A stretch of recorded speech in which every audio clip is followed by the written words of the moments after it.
أعوذ بالله من الشيطان الرجيم. بسم الله الرحمن الرحيم. يا أيها المزمل قم الليل إلا قليلا نصفه أو انقص منه قليلا أو زد عليه ورتل القرآن ترتيلا. إنا سنلقي عليك قولا ثقيلا إن ناشئة الليل هي أشد وطئا وأقوم قيلا. إن لك في النهار سبحا طويلا واذكر اسم ربك وتبتل إليه تبتيلا. رب المشرق والمغرب لا إله إلا هو فاتخذه وكيلا. واصبر على ما يقولون وهجرهم هجرا جميلا. وذرني والمكذبين أولي النعمة ومهلهم قليلا. إن لدينا أنكالا وجحيما وطعاما ذا غصة وعذابا أليما. يوم ترجف الأرض والجبال وكانت الجبال كثيبا مهيلا. إنا أرسلنا إليكم رسولا شاهدا عليكم كما أرسلنا إلى فرعون رسولا. فعصى فرعون الرسول فأخذناه أخذا وبيلا. فكيف تتقون إن كفرتم يوما يجعل الولدان شيبا. السماء منفطر به كان وعده مفعولا. إن هذه تذكرة فمن شاء اتخذ إلى ربه سبيلا. إن ربك يعلم أنك تقوم أدنى من ثلثي الليل ونصفه وثلثه وطائفة من الذين معك والله يقدر الليل والنهار. علم أن لن تحصوه فتاب عليكم فاقرؤوا ما تيسر من القرآن. علم أن سيكون منكم مرضى وآخرون يضربون في الأرض يبتغون من فضل الله وآخرون يقاتلون في سبيل الله. فاقرؤوا ما تيسر منه وأقيموا الصلاة وآتوا الزكاة وأقرضوا الله قرضا حسنا. وما تقدموا لأنفسكم من خير تجدوه عند الله هو خيرا وأعظم أجرا. واستغفروا الله إن الله غفور رحيم. صدق الله العلي العظيم. إن الله وملائكته يصلون على النبي يا أيها الذين آمنوا صلوا عليه وسلموا تسليما.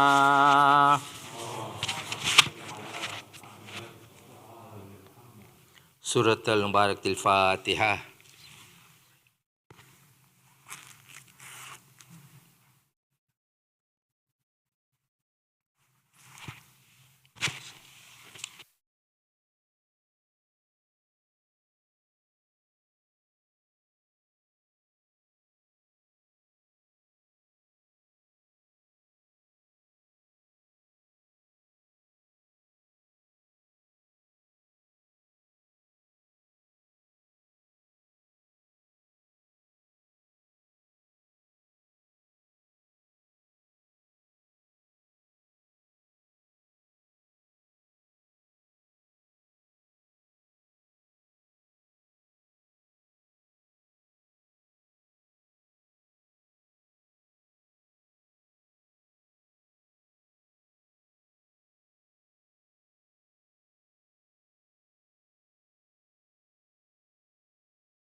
محمد وآل محمد صلوات.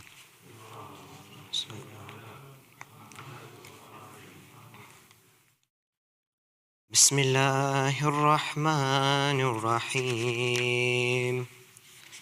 اللهم صل على محمد وآل محمد. اللهم إني أسألك وتوجه إليك بنبيك نبي الرحمة محمد صلى الله عليه وآله. يا أبا القاسم يا رسول الله، يا إمام الرحمة، يا سيدنا ومولانا، إنا توجهنا واستشفعنا وتوسلنا بك إلى الله، وقدمناك بين يدي حاجاتنا يا وجيها عند الله، اشفع لنا عند الله. يا أبا الحسن يا أمير المؤمنين، يا علي بن أبي طالب، يا حجة الله على خلقه، يا سيدنا ومولانا، إنا توجهنا واستشفعنا وتوسلنا بك إلى الله، وقدمناك بين يدي حاجاتنا يا وجيها عند الله، اشفع لنا عند الله. يا فاطمة الزهراء يا بنت محمد، يا قرة عين الرسول، يا سيدتنا ومولاتنا، إنا توجهنا واستشفعنا وتوسلنا بك إلى الله، وقدمناك بين يدي حاجاتنا يا وجيهة عند الله، اشفعي لنا عند الله. يا أبا محمد يا حسن بن علي، أيها المجتبى يا ابن رسول الله، يا حجة الله على خلقه، يا سيدنا ومولانا، إنا توجهنا واستشفعنا وتوسلنا بك إلى الله، وقدمناك بين يدي حاجاتنا يا وجيها عند الله، اشفع لنا عند الله. يا أبا عبد الله يا حسين بن علي، أيها الشهيد يا ابن رسول الله، يا حجة الله على خلقه، يا سيدنا ومولانا، إنا توجهنا واستشفعنا وتوسلنا بك إلى الله، وقدمناك بين يدي حاجاتنا يا وجيها عند الله، اشفع لنا عند الله. يا أبا الحسن يا علي بن الحسين، يا زين العابدين يا ابن رسول الله، يا حجة الله على خلقه يا سيدنا ومولانا إنا توجهنا واستشفعنا وتوسلنا بك إلى الله وقدمناك بين يدي حاجاتنا يا وجيها عند الله اشفع لنا عند الله يا أبا جعفر يا محمد بن علي أيها الباقر يا ابن رسول الله يا حجة الله على خلقه يا سيدنا ومولانا إنا توجهنا واستشفعنا وتوسلنا بك إلى الله وقدمناك بين يدي حاجاتنا يا وجيها عند الله اشفع لنا عند الله يا أبا عبد الله يا جعفر بن محمد أيها الصادق يا ابن رسول الله يا حجة الله على خلقه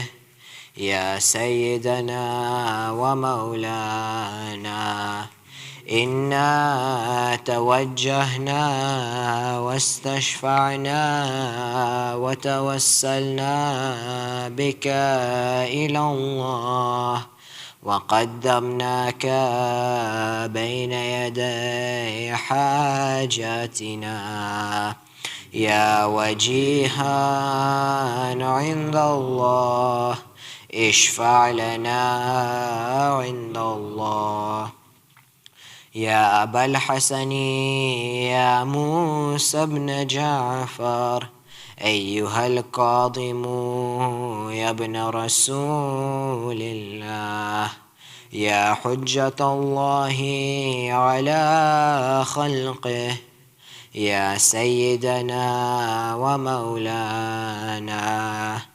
إنا توجهنا واستشفعنا وتوسلنا وقدمناك بين يدي حاجاتنا يا وجيها عند الله اشفع لنا عند الله يا أبا الحسن يا علي بن موسى أيها الرضا يا ابن رسول الله يا حجة الله على خلقه يا سيدنا ومولانا إنا توجهنا واستشفعنا وتوسلنا بك إلى الله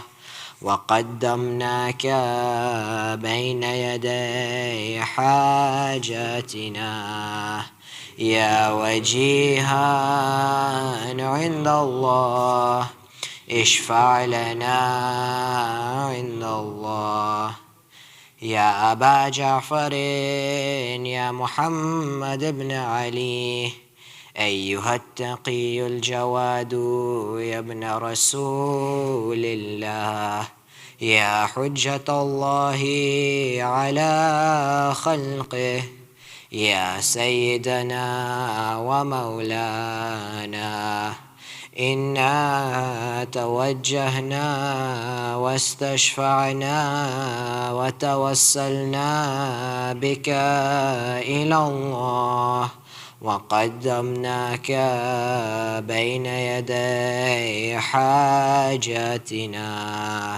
يا وجيها عند الله اشفع لنا عند الله يا أبا الحسن يا علي بن محمد أيها الهادي النقي يا ابن رسول الله يا حجة الله على خلقه يا سيدنا ومولانا إنا توجهنا واستشفعنا وتوسلنا بك إلى الله وقدمناك بين يدي حاجاتنا يا وجيها عند الله اشفع لنا عند الله يا أبا محمد يا حسن بن علي أيها الزكي العسكري يا ابن رسول الله يا حجة الله على خلقه يا سيدنا ومولانا إنا توجهنا واستشفعنا وتوسلنا بك إلى الله وقدمناك بين يدي حاجاتنا يا وجيها عند الله اشفع لنا عند الله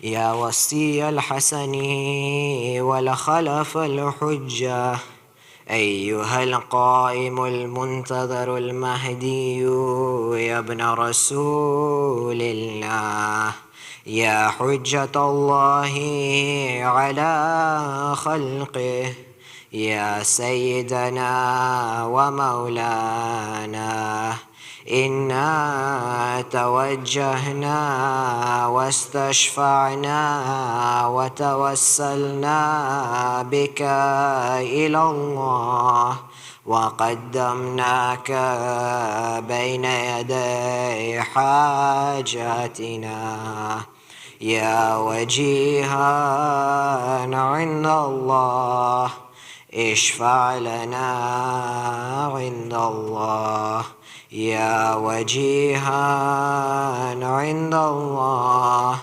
اشفع لنا عند الله يا وجيها عند الله اشفع لنا عند الله حاجات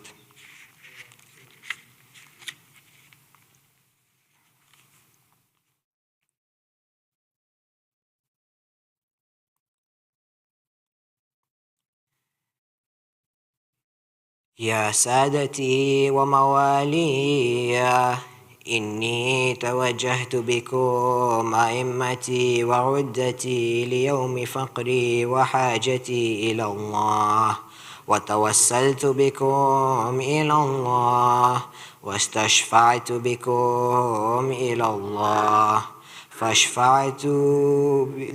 فاشفعوا لي عند الله واستنقذوني من ذنوبي عند الله فإنكم وسيلتي إلى الله وبحبكم وبقربكم أرجو نجاة من الله فكونوا عند الله رجائي يا سادتي يا أولياء الله صلى الله عليهم أجمعين ولعن الله أعداء الله الظالمين من الأولين والآخرين آمين رب العالمين.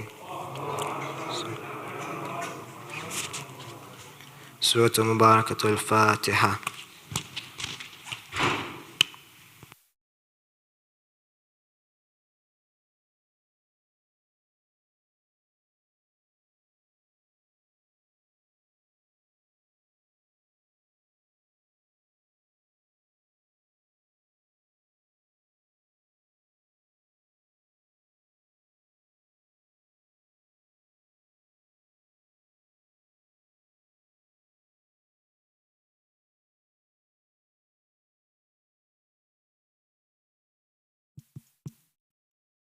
محمد وآل محمد صلوات اللہم صلی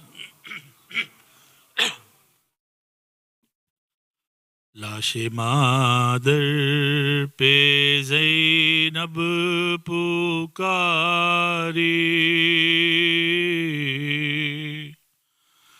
مر گئی ہائے بنت پیمبر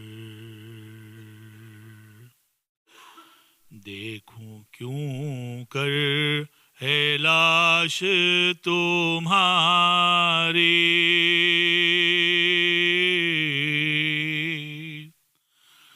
مر گئی ہائے بنت پیمبر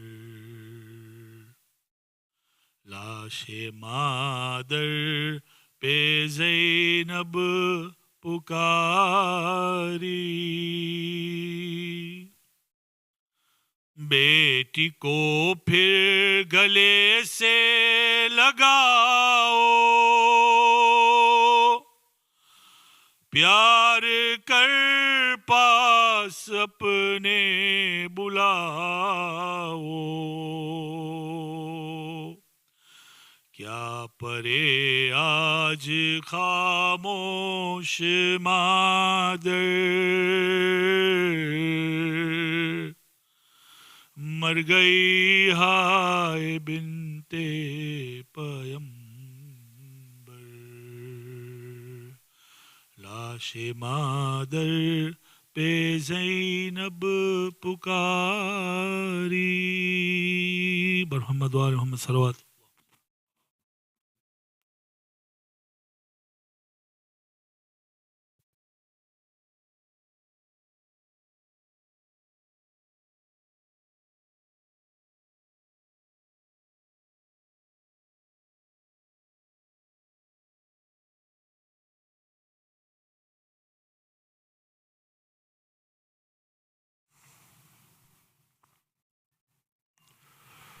اور محمد وآل محمد صلوات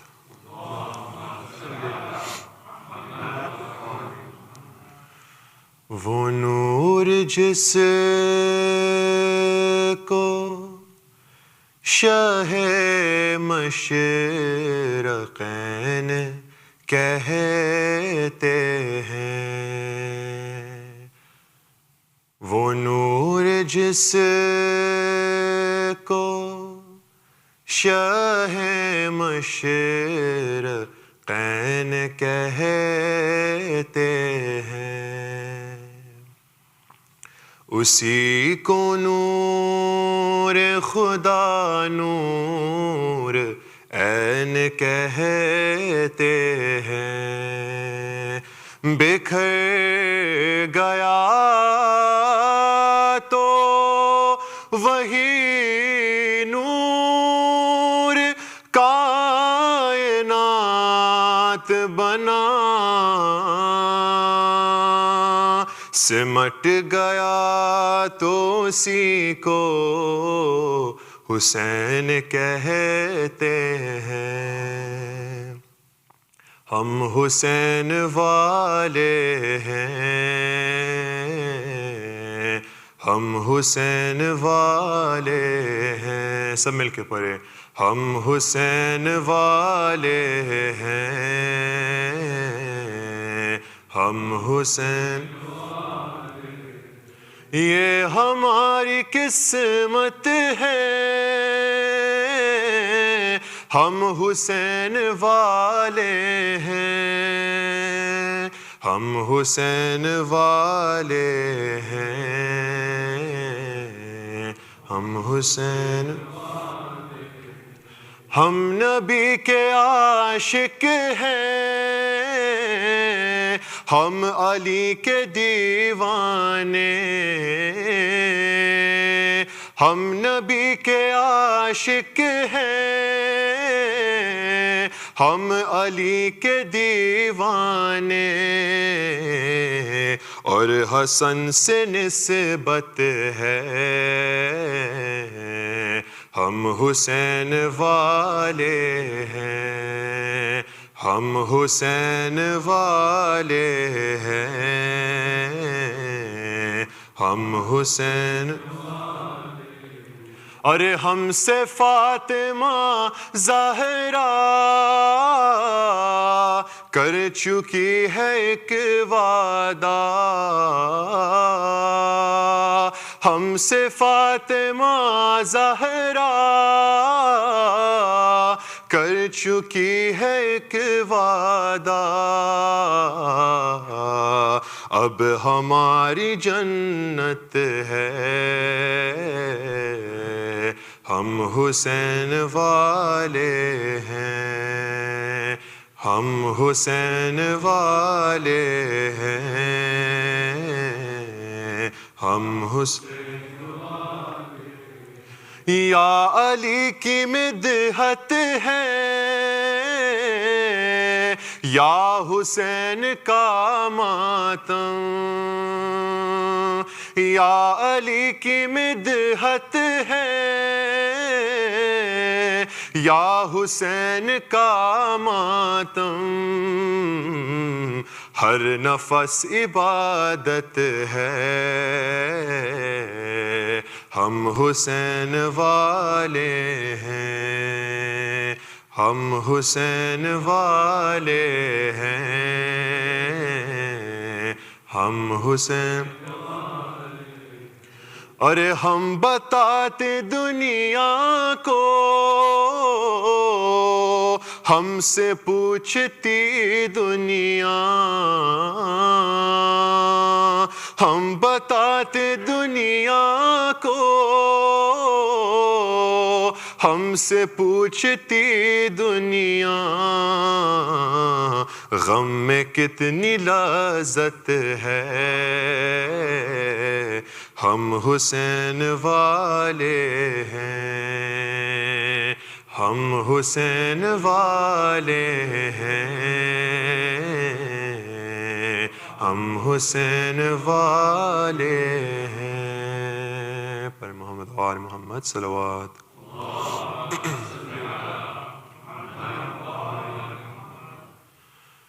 کہاں جائے آخر بیابان ہر سو، شکستہ ہے پہلو اکیلی ہے زہرا، کہاں جائے آخر بیابان ہر سو، شکستہ ہے پہلو اکیلی ہے زہرا، رونے پہ پہرا مصائب کا صحرا، اکیلی ہے زہرا، در فاطمہ کو جلایا ہے تم نے، کیا وعدہ اپنا بلایا ہے تم نے، تماچے نہ مارو مسلمانوں جاؤ، علی کو بلاؤ اکیلی ہے زہرا، کہاں جائے آخر بیابان ہر سو، شکستہ ہے پہلو اکیلی ہے زہرا، رونے پہ پہرا مصائب کا صحرا، اکیلی ہے زہرا، بیاں کس سے جا کر کروں درد اپنا، ہے غیروں کی دنیا نہیں کوئی اپنا، کوئی ہائے بابا سے کہہ دو یہ جا کر کہ لے جاؤ آ کر، اکیلی ہے زہرا، رونے پہ پہرا مصائب کا صحرا، اکیلی ہے زہرا، اے لخت جگر اے حسن ابن حیدر یہ نانا کے پہلو میں سونے نہ دے گر تم آ جانا پہلو میں سو جانا ماں کے بقی میں یہاں پر اکیلی ہے زہرا رونے پہ پہرا مصائب کا صحرا اکیلی ہے زہرا شاہ کربلا نے کہا روکے ماں سے یہ مظلوم بیٹے نے مظلوم ماں سے شاہ کربلا نے کہا روکے ماں سے یہ مظلوم بیٹے نے مظلوم ماں سے اکیلا ہوں میں بھی اکیلی ہے زینب اکیلے ہیں بابا اکیلی ہے زہرا کہاں جائے آخر بیابان ہر سو شکستہ ہے پہلو اکیلی ہے زہرا رونے پہ پہرا مصائب کا صحرا اکیلی ہے زہرا محمد و آل محمد صلوات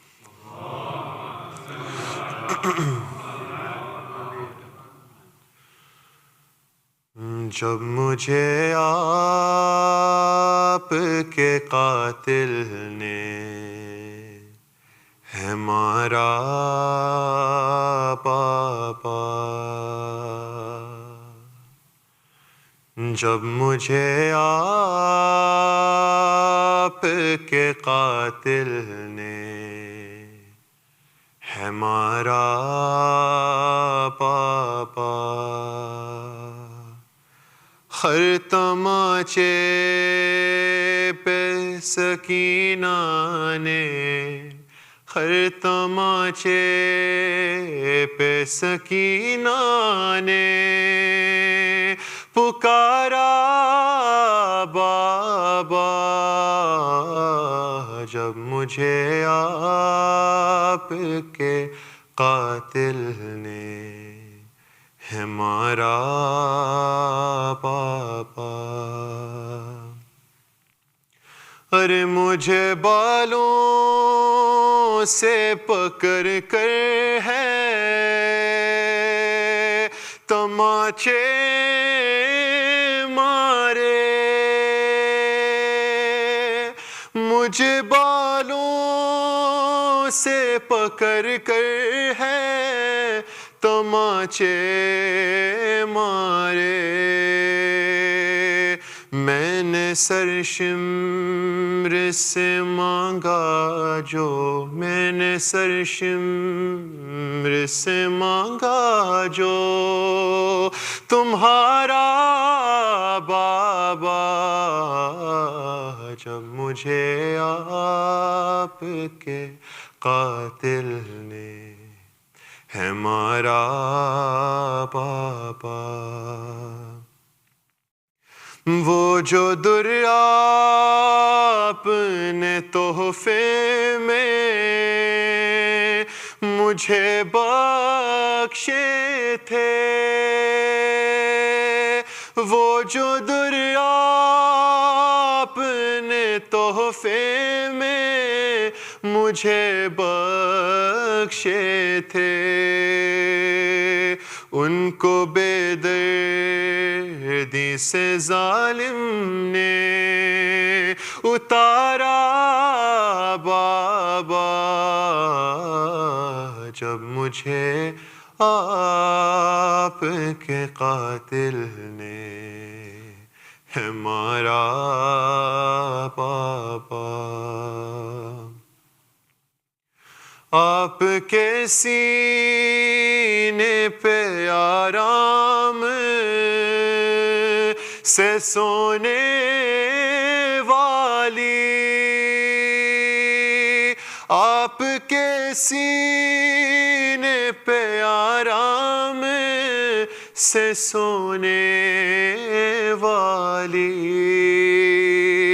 سو کے اب خاک پہ کرتی ہے، سو کے اب خاک پہ کرتی ہے گزارا بابا، جب مجھے آپ کے قاتل نے ہے مارا بابا۔ سات رہواروں کے دورایا گیا ہے مجھ کو، سات رہواروں کے دورایا گیا ہے مجھ کو، چھوڑے زخموں سے بدن میرا ہے سارا بابا، جب مجھے آپ کے قاتل نے ہے مارا بابا۔ نوک نیزہ پہ اسے دیکھوں تو دیکھوں کیسے، نوک نیزہ پہ اسے دیکھوں تو دیکھوں کیسے، میرا صغر تھا مجھے جان سے، میرا صغر تھا مجھے جان سے دی پیارا بابا، جب مجھے آپ کے قاتل نے ہے مارا بابا۔ ہر تماچے پہ سکینہ نے، ہر تماچے پہ سکینہ نے پکارا بابا، جب مجھے آپ کے قاتل نے ہے مارا بابا۔ پر محمد وآل محمد صلوات۔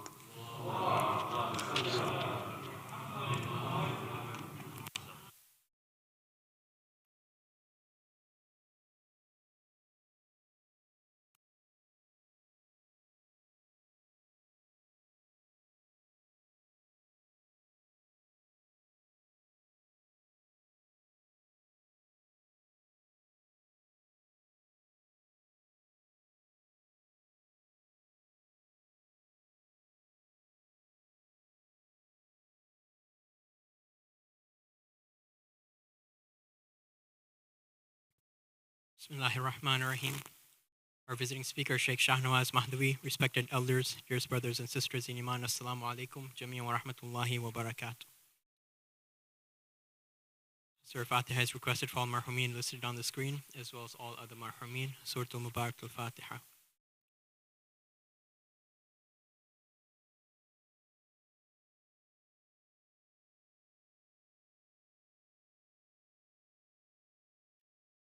Washifai Mariz is requested for all those who are in need here and elsewhere. Let us recite together. Bismillahirrahmanirrahim. أَمَّن يُجِيبُ الْمُضْطَرَّ إِذَا دَعَاهُ وَيَكْشِفُ السُّوءَ أَمَّن يُجِيبُ الْمُضْطَرَّ إِذَا دَعَاهُ وَيَكْشِفُ السُّوءَ أَمَّن يُجِيبُ الْمُضْطَرَّ إِذَا دَعَاهُ وَيَكْشِفُ السُّوءَ أَمَّن يُجِيبُ الْمُضْطَرَّ إِذَا دَعَاهُ وَيَكْشِفُ السُّوءَ أما يجيب المضطر إذا دعاه ويخشف السوء. Ya Allah. Just a reminder that ladies' morning majlis will inshallah continue at 10:30 a.m. here in the Gents Hall. Lectures will be delivered by Zakira Sabah Bimani. We'll now inshallah have majlis by Sheikh Shahnawaz Mahdawi. Sallu ala Muhammad wa ali Muhammad.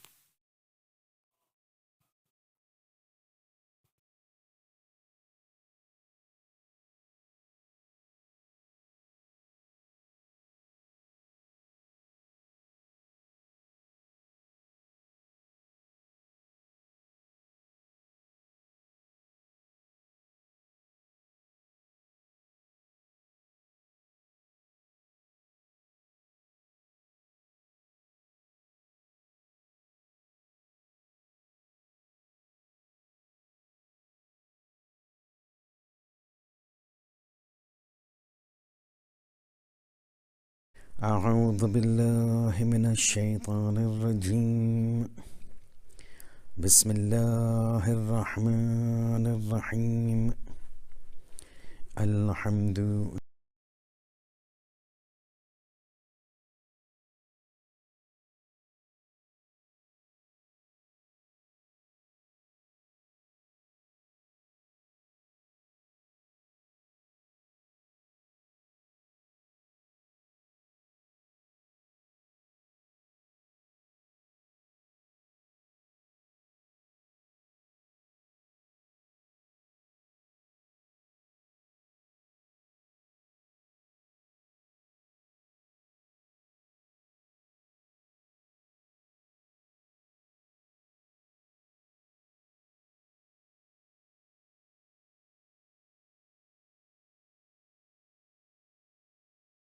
لله رب العالمين بارئ الخلائق أجمعين ثم الصلاة والسلام والتحية والإكرام على خاتم النبيين وسيد المرسلين أبي القاسم محمد اللهم صل على محمد وآل محمد وعلى آله الطيبين الطاهرين المعصومين المظلومين لا سيما على الإمام المنتظر وحجة الله الثاني عشر ابن العسكري المنتظر ولعنة الله على أعدائهم أجمعين من الآن إلى قيام يوم الدين. أما بعد، فقد قال الله سبحانه وتعالى في كتابه الكريم القرآن الحكيم: بسم الله الرحمن الرحيم: ومرج البحرين يلتقيان بينهما برزخ لا يبغيان. Continuing with our discussion which we had commenced last night, whereby we had indicated and picked up that hadith of the sixth Imam Sadiq Ali Muhammad Ja'far ibn Muhammad al-Sadiq alayhi salatu wassalam. Allahumma salli ala Muhammadin wa ala Muhammad, from the book Al-Khisal of Sheikh Saduq, whereby the sixth Imam is saying that I'm perplexed, I'm baffled at the people that they have problems which they encounter, but with having the problems they have solutions that have been given to them by Allah subhanahu wa ta'ala in the Quran. Yet despite having the solution to the problems, they don't use the solutions. The problems still remain, and the people continue to complain that we are overwhelmed by the problem. It says, "Ta'ajjabtu," I'm perplexed why they do not use the solutions given in the Quran for solving the problems, the four major problems that man faces. And this having been mentioned in the Quran in a way that for all of these four problems, Allah mentions the problems and immediately after that mentions the solution and the consequence of how Allah, by means of the solution, solves the problem. The sixth Imam mentioned. Now let's move forward to the third and the fourth. Imam says, not moving forward, he says the third problem that people usually face in this world. And he says, ta'ajjabtu, I'm perplexed. And the words are, وَتَعَجَّبْتُ لِمَنْ مَكَرَ بِهِ كَيْفَ لَا يَفْزَعُ إِلَىٰ قَوْلِهِ عَزَّ وَجَلَّ. It says, when a person, I'm doing ta'ajjub, I'm perplexed and baffled at a person who finds himself to be the focus of a conspiracy against him. People are conspiring against him. People are planning against him. People are trying to do harm to him, and he feels that he's at the receiving end of a conspiracy, of a plan, of somebody's jealousy, or somebody's envy. Why does he not resort to this verse of the Quran? The sixth Imam is saying, وَأُفَوِّضُ أَمْرِي إِلَى اللَّهِ إِنَّ اللَّهَ بَصِيرٌ بِالْعِبَادِ. This verse of the Quran is verse number 44 of Surah Ghafir. Surah Ghafir is surah number 40 in the Quran. Another name you will find in certain copies of the Quran, it's also referred to as Surah Insan. So this surah has got two names, Surah Ghafir and Surah Insan. Surah number 40, ayah number 44. Imam says, why, when a person feels he's at the receiving end, he's being subjected to a conspiracy. People are conspiring against him. People are planning against him, whether it is in the family setup, whether it is in a political setup, whether it is in a social setup, whether it is a business or an employment setup. An individual in business realizes his competitors planning against him. An individual in workplace feels certain colleagues of his are planning and conspiring against him, talking and backbiting about him, talking bad about him to his superiors. Anywhere a person feels that he is being conspired against, a conspiracy, a planning, a jealousy or envy, he's being a target of this. Imam says, why does he not use verse number 44 of Surah Ghafir, where the person who was there in the similar state, people were conspiring against him, he turned to God and says, وَأُفَوِّضُ أَمْرِي إِلَى اللَّهِ, I am handing over my affairs to Allah. Ufawwidu comes from the word tafweed. Tafweed means to hand over. Ufawwidu amri ilallah, I'm handing over the affairs of mine to Allah. Inna Allaha basirun bil ibad. God is watching, God is aware, God is seeing the state of His servants. Then Imam says, the reason I'm saying this is because immediately after this, when Quran mentions, and I will tell you in what context this came, Imam says, as soon as that individual recited this and handed over his affairs, when he found himself at the end, the receiving end of a conspiracy to kill him, and he says, I hand over my affairs to Allah, He is watchful, He is aware of the state of His servants. وَأُفَوِّضُ أَمْرِي إِلَى اللَّهِ إِنَّ اللَّهَ بَصِيرٌ بِالْعِبَادِ. God immediately says, the moment he did that, فَوَقَاهُ اللَّهُ, and Allah saved him. وَأُفَوِّضُ أَمْرِي إِلَى اللَّهِ إِنَّ اللَّهَ بَصِيرٌ بِالْعِبَادِ فَوَقَاهُ اللَّهُ سَيِّئَاتِ مَا مَكَرُوا. Allah protected him from the evils of the conspiracies of the conspirers, the plannings of the planners. Allah saved him from their evil and delivered him. فَوَقَاهُ اللَّهُ سَيِّئَاتِ مَا مَكَرُوا. Allah protected him from the evils of what the evil planners were planning against him, against the evil conspiracies of the conspirers who were conspiring against him, and Allah protected him. The sixth Imam is saying, ta'ajjab, when somebody finds himself in this situation, why does he not use those same sentences that this individual used?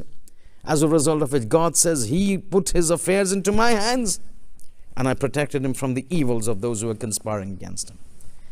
This particular verse 44 of Surah Ghafir is part of a 16 verse phase and setup in the Quran, in Surah Ghafir. And this refers to an individual by the name in the riwayat, in the tradition, and in the Quran has been referred to as Mu'minu al Firaoun. It talks about an individual who is very prominently known by his title, Mu'minu al Firaoun. that mu'min from the coterie of Firaoun, from the al of Firaoun. And the reason I'm using this is the same title used for this individual. In some traditions, his name has come as Hizqil, but that is not very authentic. But the authentic version, definitely that is certain, is the title that the Quran uses and the Riwayat uses. Mu'minu al Firaoun. Firaoun did not believe in Musa. Al Firaoun, the relatives and the inner coterie of Firaoun did not believe in Musa and Allah. But amongst them there was this individual who brought faith, who became a mu'min, and hence Quran refers to him as Mu'minu al Firaoun. 16 verse, a set of 16 verses starting from in Surah Ghafir, starting from verse number 28 and goes on to verse number 45. And the verse number 28, Allah starts this by mentioning his name. قال رجل مؤمن من آل فرعون. And mu'min from the people of Firaun. Now, who is this individual? Riwayat say, tradition says that this individual, Mu'min al Firaun, if you consider his name to be Hizqil, whatever, was actually a relative of Firaun. He was a cousin of Firaun. Mufassirin have a doubt whether he was a paternal cousin or a maternal cousin. But anyway, leave that. He was a cousin of Firaun, that means relative of Firaun. But the only difference between him and Firaun, between this individual and the Al Firaun, the family, the lineage, the companionship of Firaun, the difference was that he had brought faith on Hazrat Musa alayhi salam. And this is what Quran says, that when he says Rajulun mu'minun min ali Firaun yaktumu imanahu, an individual who was mu'min from ali Firaun, yaktumu imanahu, he was in a state of taqiyya. He had concealed his iman. He had kept his iman a secret. He had not manifested it. He was living in a state of taqiyya because he knew the moment his iman would be exposed, Firaun would never leave him. If Firaun realized that he had come to believe and accepted the nubuwwat of Hazrat Musa, he would not leave him. So he had kept his iman, but he had brought faith. He had kept his iman concealed, but he had brought faith upon Musa. This individual, the cousin of Firaun, from the inner coterie of Firaun, becomes mu'min to the nubuwwat of Hazrat Musa and the wahdaniyat of Allah subhanahu wa ta'ala. And he kept himself secret till a time comes when he realizes, being part of the inner coterie of Firaun, he realizes that the work of Musa had reached such a level that now Firaun was exasperated. And normally usually and more often than not, when dictators and people like these become exasperated and frustrated with individuals, what is the solution? This person needs to be removed from the face of the earth. So Firaun started a campaign, a discussion, a planning, a strategy to kill Hazrat Musa, to have him assassinated. This Hizqil, Mu'minu al Firaun, being from the inner coterie, cousin of Firaun, was made privy to this plan of Firaun to kill Musa. It was at this time that he realizes up to now it was okay and pertinent for him, because it was for the purpose of saving his life, that he concealed his iman. But realizing that now things had gone beyond his own life, it was now going to the life of Hazrat Musa, and we realized that this was not now the occasion to conceal his faith. He had to do something to save Hazrat Musa. So despite being from the inner coterie of Firaun and a cousin of Firaun, he comes out and starts talking to the companions, to the supporters of Firaun and to the people in support of Musa, trying to argue with them that this man is the messenger of God. He is not seeking any money from you. He's trying to guide you because he's come from God, and to build up a consensus and support amongst the coterie and the Al of Firaun, that they force Firaun to turn away from the plan to assassinate and kill Hazrat Musa. So he would go talk to the people. Why do you want to kill Musa? He's talking about one Lord. Firaoun is not the God. The God is somebody else. Firaoun is a human like you and me. We should not be killing him when he's taking us to the right path. He's taking us to paradise. He's not seeking money from us. And in the process of trying to garner support, to develop a coalition, to present before Firaoun, to get him to turn his mind away from killing Musa, he had to manifest and expose his iman. And this is where he found himself in trouble. You just don't get into trouble by supporting a dictator. You get into trouble when you oppose a dictator. And slowly the word reached Firaoun that this Mu'min Ali Firaoun, Hisqil, who is my cousin, is not talking against my uluhiyat. He's supporting the ilah of Musa. He's supporting the nubuwwat of Musa. As a result of which people came to realize that this person has now started believing in Musa and the Lord of Musa. Just like the sorcerers believed. And the historical events narrate that debate that took place between Hazrat Musa and the sorcerers, where they threw their sticks and became snake, and Hazrat Musa throws his staff and becomes a snake, and then becomes a python, and then it swallows all the other snakes. This incident of Mu'min Ali Firaoun, Hisqil, took place after that incident of the sorcery and the debate with the sorcerers. In trying to garner support to turn Firaoun away from killing Musa, he had to expose himself. And having exposed himself, he put himself into peril. Because now Firaoun comes to realize that this man has now turned away from my support and is supporting Musa. What happens? As is normally the case, Firaoun says, catch hold of that man. He says, you were part of me. You were my cousin. You were part of my inner circle. I trusted you and you turned away from me. And he says, Firaoun, you are not Allah. You are not God. You are not Lord of the universe. You may say to the people, as Quran says, Firaoun would say, Ana Rabbukumul A'la. I am your greatest, the most advanced, most highest God that you've got. But Firaoun, you know yourself, you're not a God, you're but a human being. But when you talk about these things to a dictator, he's not going to like it. So what happens? He passes the judgment, this person needs to be killed. When he realized that things had turned and people and Firaoun, because now when this came, Firaoun talked to his commanders, his coterie, his relatives, this man has gone crazy. He's going against me. What do we do? And the whiff of the discussion was that this man first needs to be killed before Musa is killed. Before he develops a cadre supporting him and then opposing me, Firaoun says, let's kill him first. When the news of this planning reached Mu'min Ali Firaoun, he turns to God and says, Ufawwidu amri ila Allah. I'm turning and handing over my affairs to Allah subhanahu wa ta'ala. Inna Allah basirun bil abad. Allah is basir. He knows what is happening with his servants. I hand over my affairs to him. He will protect me. And Allah did protect him. Because this is why the sixth Imam is saying, you find yourself that people are conspiring against you, trying to harm you, trying to strategize, plan against you, to impose evil and harm upon you. Refer to this verse, Ufawwidu amri ila Allah, inna Allah basirun bil ibad. Recite this verse continuously, and Allah will deliver you just as He delivered Mu'min Ali Firaoun.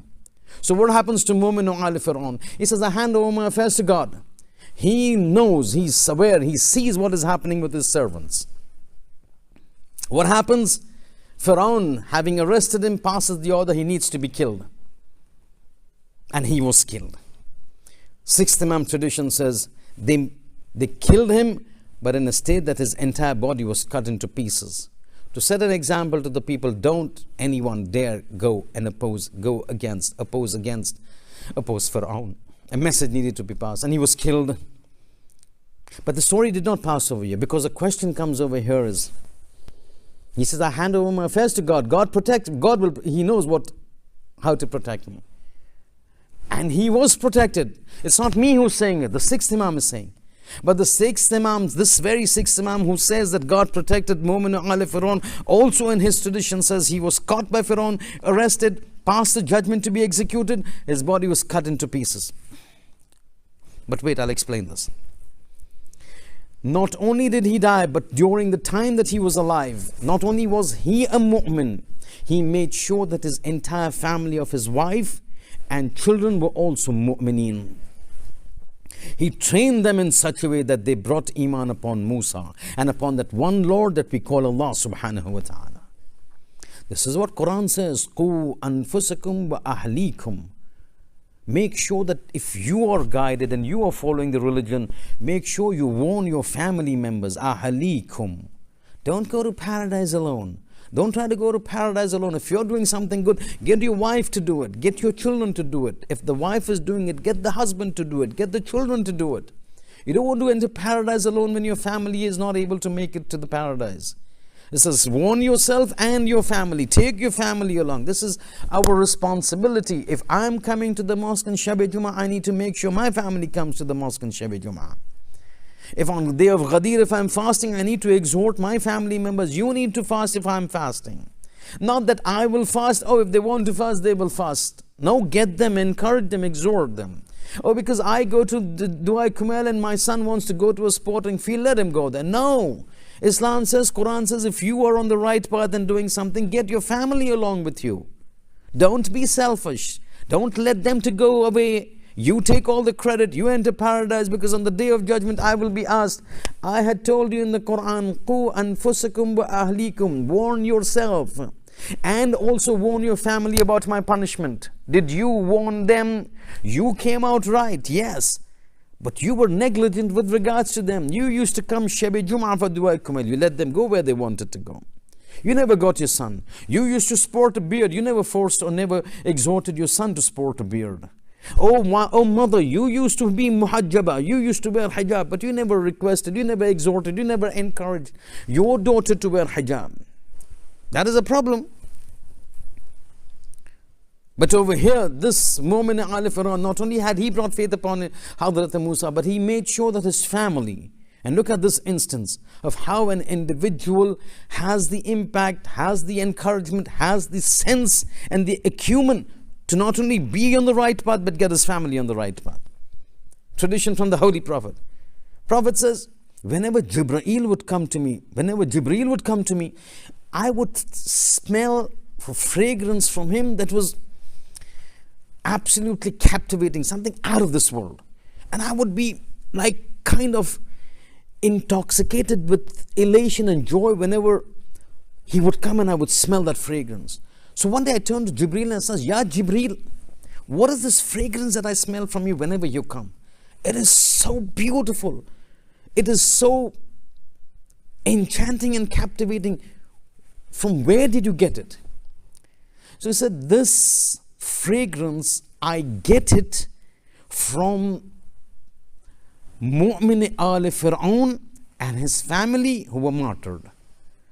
Because of what they did, God has given them a place in paradise, in the Barzakh, because Qiyamah is not there. This is paradise of Barzakh. And given them this particular fragrance that whenever I go to them, I get that fragrance, it settles on me. And this is what you're smelling. It says, is there something that you would like to add to Mu'min Firaoun and his family? He says, yes. Then that incident about how the sixth Imam says, Mu'min Firaoun was killed by Firaoun. That we know. He says, but his wife and children were trained by Mu'min Firaoun to have Iman on Musa. And he mentioned the incident about how they were martyred by Firaoun. Firaoun martyred Mu'min Firaoun as well as the family, the wife. The wife was a beautician, in our terms a cosmetologist. She was a specific beautician who would take care of the beauty of the daughter of Firaoun. Well, Jibreel is telling how the Holy Prophet. It says one day she was doing the makeup of the daughter of Firaoun when the comb that she was using, basically she was doing the hair, a hairdo. While she was doing the hairdo, the comb slipped from her hand. And as Mu'min Firaoun had taught them, as soon as it fell down, she bent down to pick it up. But while picking up, she said, Bismillah, I pick up in the name of Allah. As soon as she said it, the daughter of Firaoun looks to her and says, I'm sure you mean by Allah, my father, Firaoun. Mu'min Firaoun's wife says, No, I mean Allah, who's the Lord of me and your father and yourself. Khalas, this issue finished. After she went home, the daughter goes home and says to Firaoun and narrates this incident. Dictators cannot tolerate opposition. Courtesy, refer to Saddam, what he would do to those who would oppose him. So he brings the family together. He gets the lady arrested and the family, all of them brought before him in the darbar. It says, Fulan, my daughter said when the comb fell down, you said Bismillah. When she asked, did you mean in the name of Allah means my father? You said no, Allah is somebody else who has created even your father and me and you. So what is your belief? You're the daughter of my cousin, you're the wife of my cousin, I know, but what is your belief? It says, my belief is exactly what the belief of my husband was and your cousin, the Mu'min ala Firaoun. That I believe that the Lord of the worlds is one God, Allah. He is the Lord of you and me. You are not God. God is Allah, and He is our creator. When Firaun hears this, cutting thing short, flies into a rage, flies into anger. He says, all of these need to be killed. How to be killed? He says, light up an oven, a tanur, a massive oven. It says, light it up, make it melting hot, and put all of these people inside and burn them. He said, just do me one more favor. I know you're going to kill me. I know you're going to kill. And she had a suckling child, a very young child. He said, I'm going to kill all of you if you don't turn back from this belief. They says, no, we cannot turn back. My husband and their father has taught us the reality of Hazrat Musa. We will not turn back. So the oven was set ablaze, scorching hot. One by one, the children are put inside. Finally, the lady and the child is put inside.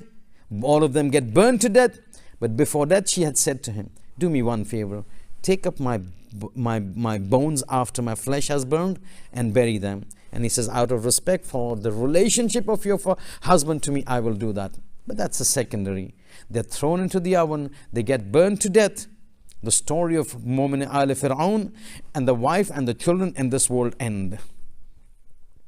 What happens afterwards is what Jibreel says. Because of this, God has given them a rank in paradise with a status that demands that they get this fragrance. Whenever I go to them, I acquire the fragrance that makes you intoxicated because of its captivating enchantment, the fragrance that it has from them. The question comes over here. The question comes over here is the sixth Imam says, God protected Mu'min ala Firaoun from Firaoun. And he says, because he said, Ufawwidu amri ila Allah, inna Allah basirun bil ibad. Because of this, God protected him. But the same sixth Imam says, he was killed by being cut into pieces, and his wife and children were killed by being thrown into the furnace and burned to death. So over here, where did God protect Mu'min ala Firaoun and his family? They got killed. Question comes into our minds that if he had asked God to protect him, then why did God allow him to be killed?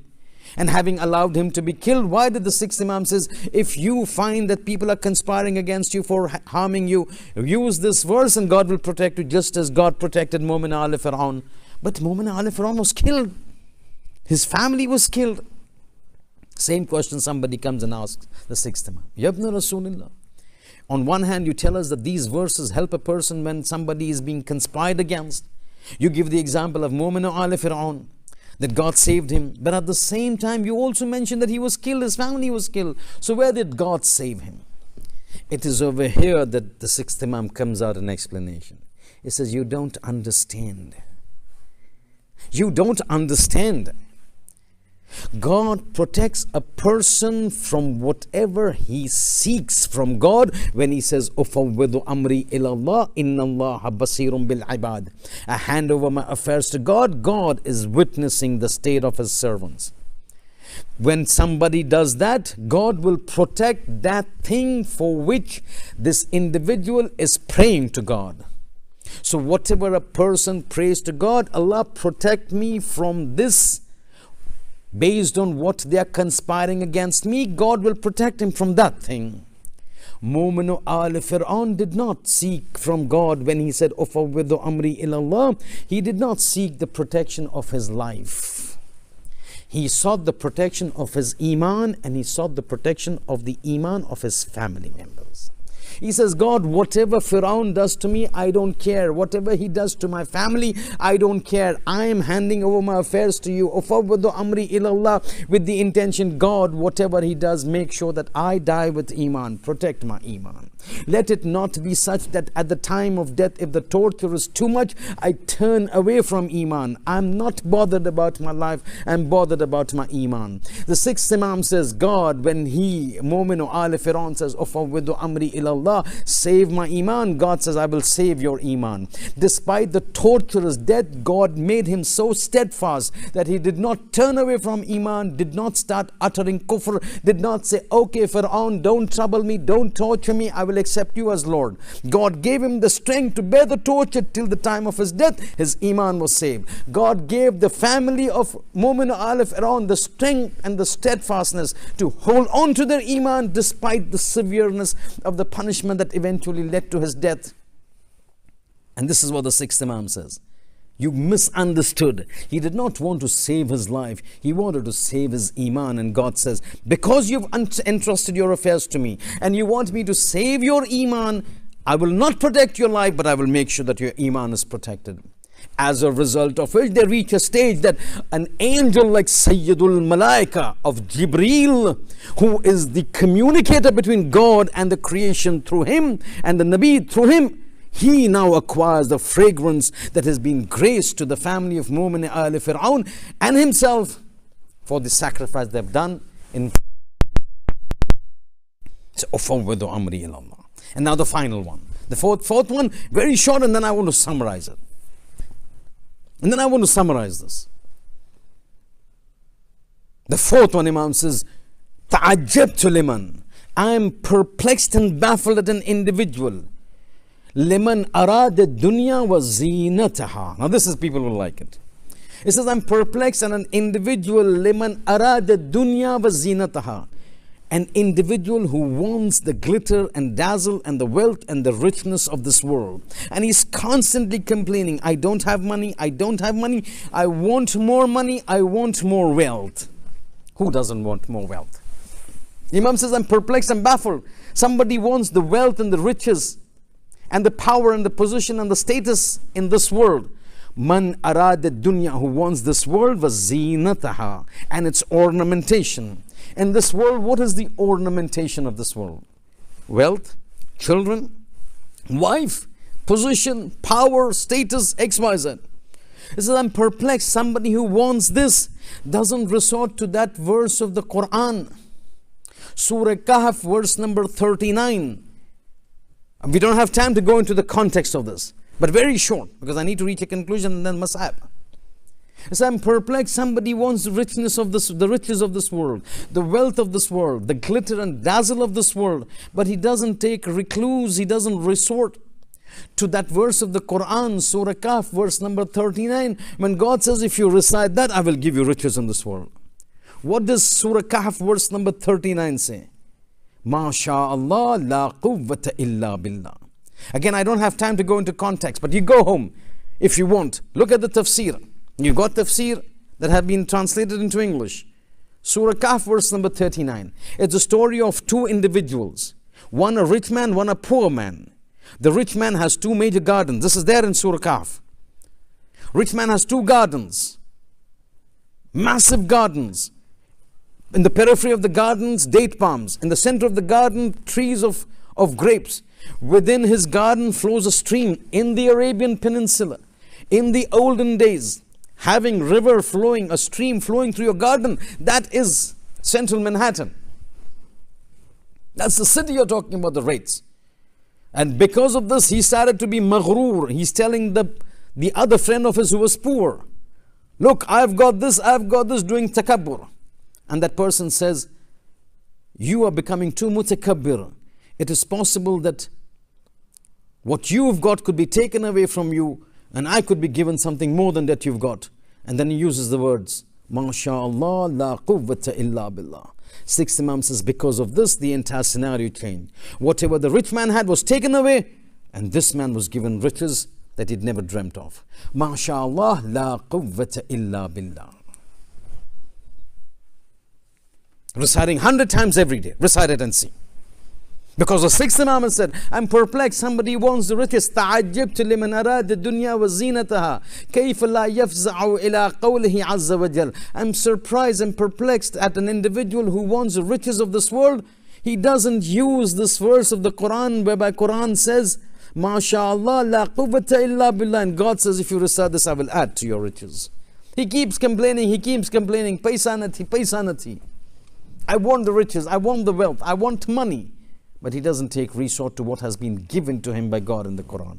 MashaAllah, la quwwata illa billah. 100 times every day, keep reciting it and you will see the difference in your life. But understand, this is not magic. It doesn't work in a day or two. It needs to be persevered. All actions of Islam, for them to yield result, needs to be persevered. You pray namaz al-shab, says increases your memory. Memory increase means what? If somebody were to tell you 20 years ago on a certain day at a certain time you were wearing this cloth and you were having this color kerchief in your hand, you would say, oh, this man is a magician. Why? Because of namaz al-shab. Namaz al-shab increases memory, enhances, sharpens memory and acuteness of mind. But that doesn't take place. You pray 2 days and you say, oh, I want to become a magician when it comes to memory. No, it takes over a period of time. 1 month, 2 months, 6 months, year, 2 years, 5 years, 10 years, then you will see the results. Same thing over here. MashaAllah, la quwwata illa billah. 100 times every day, continue it over a period of time and you will see how it changes the situation. But now where I want to come across over here is this. So you heard the 4 things. The 4 things that the sixth Imam said. Not repeating it. But the point that I want to mention is that while we are asked to recite these 4 things, one final point, then Messiah. While we are asked to recite these 4 things for the 4 problems that we have. Liman khafa, Imam says. The first one, when somebody is fearful. Second, man ightamma, somebody in a state of gham. The third one, liman makara bihi, somebody is being conspired against, planning is being done, conspiracies against him. And the fourth, liman arada dunya, somebody who wants the wealth. All the 4 things have been mentioned. We have been asked to recite this. While it might be say, oh, how do we remember all of this to recite every day? We've got so much work. One short dua that everybody should be reciting, because that one dua encompasses all these 4 verses of the Quran that the sixth Imam has been recommending to us. And the dua is so easy and so important that you have to recite it every day. What did the sixth Imam says? You have these problems, recite these verses and Allah will solve your problems. There's one dua that encompasses all of these 4 verses, which the Imam says, recite to solve your problems. And if you are persistent with this, we don't have to do anything. It automatically will be recited every day. This dua. And then there's 4 verses inside it. Which dua? The taqibat of namaz al-subh. One of the very important duas in Mafatihul Jinan, specifically for the taqibat of, amongst the taqibat of namaz al-subh, is this dua. This has been recited in the mosque, it's recited by people, but the problem is people only recite it when they are in the mosque, at least a good number. There are people who recite it every day. If they are reciting it every day, tuba lahum, good tidings to them. But that's namaz, the taqibat, amongst the taqibat of namaz al-subh is one dua. Bismillah wa sallallahu ala Muhammadin wa alayhi. Starts off like this. Bismillahir Rahmanir Rahim. Now look, as I'm counting out, all these 4 are inside of it. Bismillah wa sallallahu ala Muhammadin wa alayhi. Wa ufawwidu amri ila Allah. Inna Allah basirun bil abad. فوقاه الله السيئات ما مكروا لا إله إلا أنت سبحانك إني كنت من الظالمين فاستجبنا له ونجيناه من الغم وكذلك ننجي المؤمنين حسبنا الله ونعم الوكيل فانقلبوا بنعمة من الله وفضل لم يمسسهم سوء ما شاء الله لا قوة إلا بالله. Then it goes on, MashaAllah, la quwwata illa billah, MashaAllah, la masha'an nas, MashaAllah, wa in karihan nas, Hasbi al-Rabbu min al-Marbubin, Hasbi al-Khaliqu min al-Makhluqin, Hasbi al-Raziqu min al-Marzuqin, and up to the end of this dua. But the very first sentences encompasses the 4 ayats that the 6th Imam has been telling, Baba, recite these ayat so that God delivers you from those 4 problems that has been mentioned in the Khisal, in the book Al-Khisal of Sheikh Sadhu. So you don't have to remember all of them, memorize this one dua, the dua, the taqibat of namaz al-subh. You make it a habit to recite this dua every day. You're reciting the dua, that verse of the Quran that Imam Sadiq says. And you will find that how your life changes. Many times you have to have a perspicaciousness of mind to realize what you're doing. Not just reciting dua, but now when you recite the taqibat of namaz al-subh with the mindset that I'm reciting this dua which contains those 4 solutions to the 4 problems that could be plaguing me in my life. Now when this new concept, new perspicaciousness, new mentality and new insight is there when you're reciting the taqibat of namaz al-subh, the effects will also change. One time you recite it without knowing the background. You don't know what you're reciting. As it is, we don't know Arabic. We just recite it. The effects are different as opposed to having conviction that now what I'm reciting has been recommended by the 6th Imam to solve our problems. So what was not giving you as much effect before, with the new renewed conviction, the impact and the effects of these du'as will also increase. The impact of these du'as will also increase. And this is what the Ahlul Bayt have been coming over here, have come to in this world to help us out. This is what they do.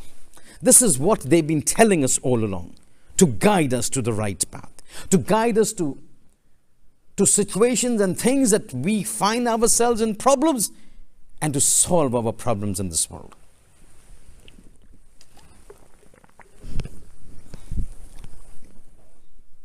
But then you have the ummah who've never been grateful to the Holy Prophet and the Ahlul Bayt for all the sacrifices to guide us. They are the Hadeen. They are the Mahdiyin. We need to be guided. But when they turn to guide us, what does the ummah do? You heard last night. The Mal'oon comes and drops the door on Bibi Fatima. The Mal'oon drops the door and the nail pierces. We need to take the story, the incident, the madhlumiyat of Fatima forward. And understand this madhlumiyat of Fatima is not something that can be taken lightly. Specifically when the Masuma herself, the Bibi herself says, Subbat alayya masaib, law annaha subbat ala al-ayyam lasirna layaliya. That the persecution and the torture and the problems that were faced upon me, were thrust upon me, were of such a nature, was so intense and so enormous and so profound that had they fallen on days, the days would turn into nights, darken anybody's life. Fatima's fallen onto the ground, and you heard at that time when the door fell upon her, she reached the state but she did not call out to her husband, Ya Abul Hasan, Ya Ali. She called out to Fidda, Ya Fidda khudini, for wallahi, oh Fidda, hold me, for by God I know that my son Mohsen has been martyred in my stomach, hold me. When the door fell, when Bibi is trapped between the floor and the door, Fidda comes, helps her to come out of it. In the meantime, these people enter the door, enter the house, take hold of Abul Hasan, take hold of Ali, they put a rope around his neck and take him out of the house so that they could take him to Masjid al-Nabi, to force him to do bay'at to Fulan ibn Fulan. When Bibi gets up, she regains her state in terms of the pain. She looks around, she sees Fizza next to her, but she doesn't see Ali alayhi salam. She turns to Fizza and says, Aina Abul Hasan? Aina Abul Hasan? Where is my Ali? Fizza says they came inside, they took Ali, put a rope around his neck and started taking him into the streets to Masjidun Nabi. He says, help me to go out. Fizza, get my chadar. This lady who's never stepped out, people have not seen her, whether even with hijab, is now going out to defend the wilayat of Ali ibn Abi Talib. Details about this defense of wilayat of Ali ibn Abi Talib by Fatima, inshallah, tomorrow we shall hear. But she goes, she wears the chadar, covers herself. One hand being held by Fidda, the other hand she's holding her stomach. She goes outside and the sight that she sees almost makes her faint. She sees her husband Abul Hasan Ali ibn Abi Talib being dragged on the streets by means of a rope around his neck. Anything Fatima can bear, but this disrespect to Ali she cannot bear. Not because Ali was her husband, but because Ali was the Hujjat of God upon the earth at that time. She rushes out, one hand on Fizza, one hand supporting the stomach. Khallu Abul Hasan, leave my Ali. Khallu Abul Hasan, leave my Ali. They don't leave Ali. Fatima reaches Ali, holds on to the rida of Ali. I will not leave Ali. Leave my Ali. Let go of my Ali. They try to push Fatima away. Fatima's holding fast to her Imam of the time. She's holding fast to Amirul Mu'mineen. At that time, that Mal'oon that raises his hand, that Mal'oon who's considered to be respectful in Islam, he raises his hands and gives a slap upon the face of Fatima to Zahra. Whenever I reach this point, I always say, Tabbat yada. May Allah curse that hand that hit the face of Fatima to Zahra. He himself writes in a letter to Muawiyah, this Mal'oon writes in his letter, he says, he's writing to Muawiyah, he says, when I saw Fatima not leaving the hand of Ali, the daman of Ali, the rida of Ali, I was so infuriated. Says, I lifted my hands and I slapped her face. Then he writes in that letter to Muawiyah, the slap was so hard, my whole hand began to shake after I slapped Fatima to Zahra. My whole hand began to shake. Mal'oon. You slapped the wife of Ali. You slapped the Khanis of Allah. You slapped the lady for whom Allah says, if she is happy, I am happy. If she is enraged, I am enraged. Tabbat yada. May Allah curse those hands. When Bani Hashim, at the time when the Prophet was propagating Islam in Mecca, the Quraysh decided to boycott Bani Hashim. And that's when they went into the Shayb Abi Talib, where then Bibi Khadija passed away. But in order to send them to Shayb Abi Talib, they said first we will boycott them so that they will have no place to stay in Mecca and they will be forced to go into Shayb Abi Talib. As a precursor to this, they decided all the tribes of Quraysh would meet and would sign a covenant that we will not have any sort of dealing with the Bani Hashim. We will not buy from them anything. We will not sell them anything. We will not take their women. We will not give our women to them. We will not talk with them. We will not entertain them. We will not go to their house. A complete social boycott. All the parties, leaders of Quraysh gathered together. They wrote a covenant. And they said everybody should sign so that everybody's party to this deal, that nobody deals with Bani Hashim. They will be forced to leave Mecca and go away because there will be no support for them in Mecca. No food for them in Mecca. They will be forced to go away. The entire covenant was written down. It was signed by all the tribes and it was hung up onto the wall of Kaaba. That this is the covenant all the tribes of Quraysh have taken an oath, covenanted, that they will not deal with Bani Hashim. A total social boycott, the likes of which never seen before. The person who wrote the covenant was a person by the name of Mansur ibn Ikramah. When the news reached the Holy Prophet that Mansur ibn Ikramah was the person, the writer who wrote the covenant, getting everybody to sign. The Holy Prophet cursed, Allah curse the hands of Ikramah, of Mansur ibn Ikramah. Riwayat says that curse of the Holy Prophet accepted by God, Mustajabud Da'awat, the Holy Prophetess. He says, as soon as the Prophet cursed, the Riwayat says, Tariq says, history says, the hands and the fingers of Mansur ibn Ikramah became paralyzed. He could never use his fingers again to write anything.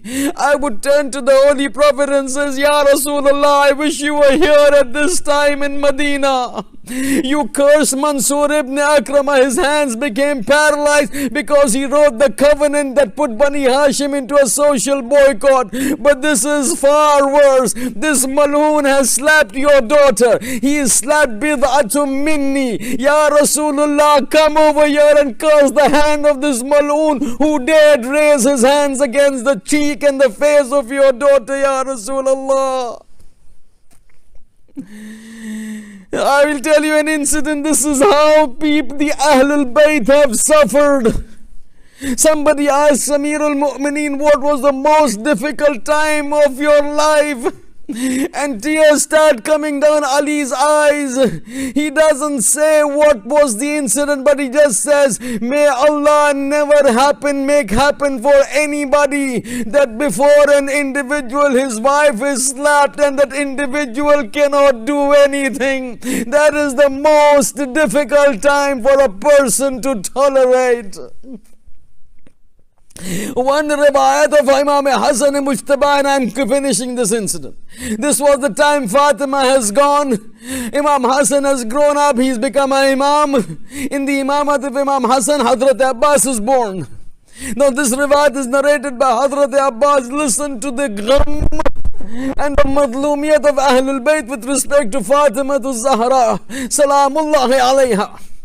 Hazrat Abbas says, one day I was going with Hasan and Mujtaba with the Imam, and he would always refer to Imam Hasan, Imam Hussein as Sayyidi, Aqa. He says we were riding on horseback going through the streets of Medina. He says we reached a certain point and I saw very strange behavior from Imam Hasan. He says we reached a certain point, Imam Hasan stopped. When he stopped, I stopped. Imam Hasan got down from the horse, sat down onto the ground. And I'm watching, what is Imam Hasan doing? Why has he stopped? In the middle of the road, Imam stops, gets down, sits onto the ground, cups his hand, takes his forehead into his hand and begins to weep.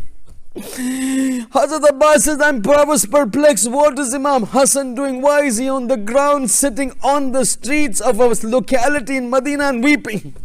Hands into his face, into his hands, forehead into his hands. After some time, Imam Hasan gets up, sits onto the house, goes away. Hazrat Abbas says, at that time I did not have the courage to ask out of respect to Imam Hasan, why did you do that? Few days ago, this thing has gone out of my mind. Till again it happens, a few days later we happen to pass by that same street. And in that same street I did not give it much of a thought. But surprised when Imam reached a certain place exactly like last time. In that same place, Imam got down, sits down onto the ground on the streets, cups his hand, puts his forehead and begins to weep. And weeps and weeps. After that he gets up and gets onto the horse. Hazrat Abbas says, I could not tolerate it. I folded my hand and says, oh Imam, oh Aqa, last time I did not ask you, but this cannot be a coincidence that this is happening twice in a row. What is so special about this place and what is so mourning about this place that whenever you come here, you get down from the horse, you sit down, you take your forehead in your hand and you begin to weep. As soon as Hazrat Abbas asks Imam Hasan, Imam begins to weep again. Imam begins to weep and says to Abbas, Abbas, you do not know what happened over here. You were not born. I was there. I was a very young child. This was the very place that Mal'oon slapped my mother. The slap was so hard. This was the place where my mother fell down. Whenever I come here, I cannot pass this place except I'm reminded of the al-Madlumiyat of my mother Fatima. I have to sit down at this place, put my hand into my head into my hand, and think, what did happen to my mother Sayyidat Nisa al-Alameen, Ya Rasulullah.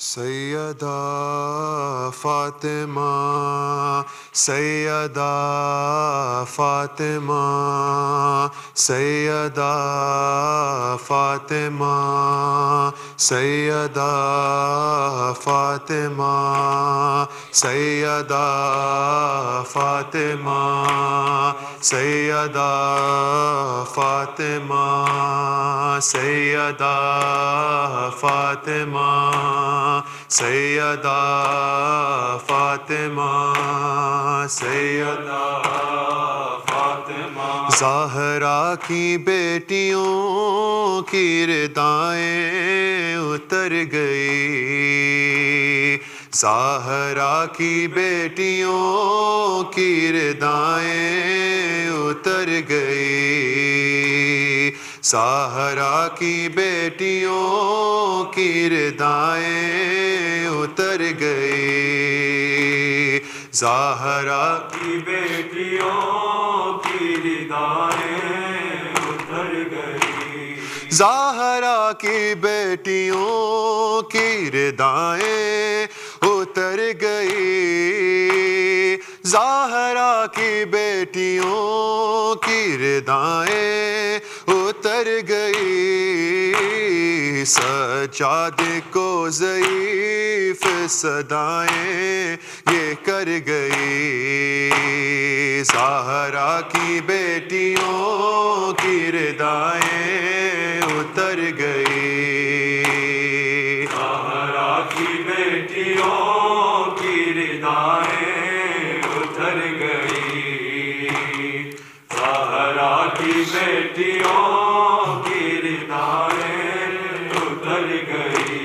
लाशों को रस्सियों में चकर कर लिए फिरौं, लाशों को रस्सियों में चकर कर लिए फिरौं, सैदानियाँ तो घर से निकलते ही मर गई, सहारा की बेटियों की रिदाएं उतर गई, सहारा की बेटियों की रिदाएं उतर गई, सहारा की बेटियों की रिदाएं उतर गई।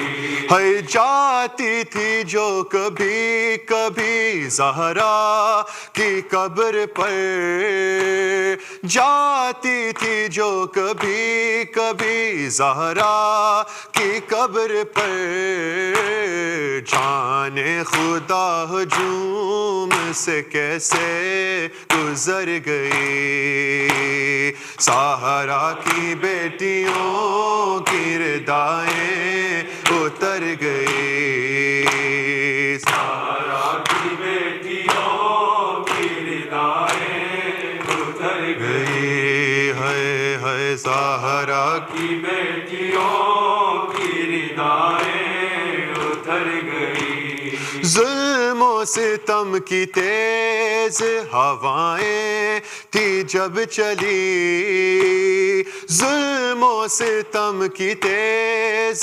हवाएं थी जब चली, सब गुलशने बतूल की कलियां बिखर गई, सहारा की बेटियों की रिदाएं उतर गई, है सहारा की बेटियों की रिदाएं उतर गई, सहारा की